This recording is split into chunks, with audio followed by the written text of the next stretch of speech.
With the inputs gathered and the team in place, schematic design finally produces something you can hand over.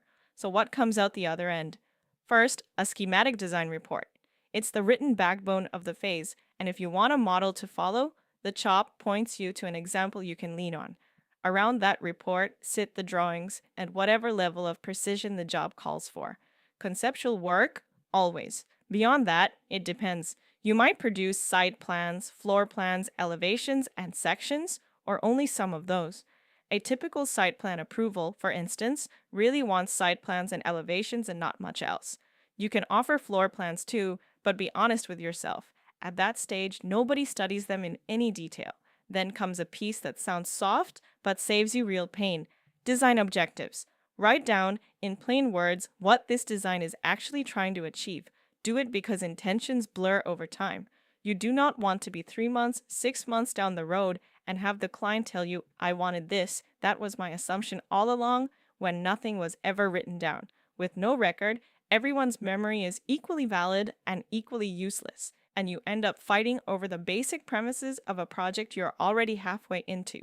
A short, clear statement of objectives kills that fight before it can start. Round it out with cost estimates, which we've already flagged as something that follows you through every phase of the work.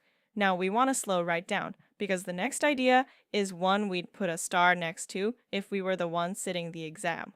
Pay attention to the milestones. What does the client need in order to give approval? What information does schematic design require coming in, whether from the client or from the phase before it?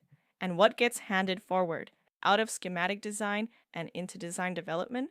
Those handoffs, what each phase needs on the way in and passes along on the way out, are core to how practice actually works. If we were preparing, we'd aim our attention right there. Here's something that surprises people about this phase, though: how little of it is truly fixed. The scope is remarkably flexible. Strip it back to the bone, and there are only a few things you genuinely have to do. You generally have to put plans, elevations, and sections together. You have to design a basic building. Past that, an enormous amount is open-ended, and almost anything can be treated either as an extra you've agreed to take on or as something you've quietly left out. What tips the balance is the kind of project in front of you.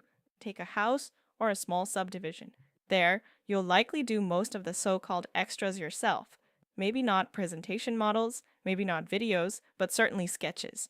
You'll handle the zoning and the site plan approvals, unless you're lucky enough to have a planner doing it for you.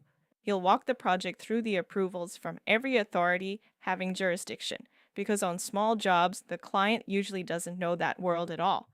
And you'll chase down any variances the project needs, again, unless a planner picks that up. Now, swing to the other end of the scale, a hospital, and the picture flips. You might do none of that yourself. So the honest answer to the question of what schematic design includes is that it varies, and it varies a great deal.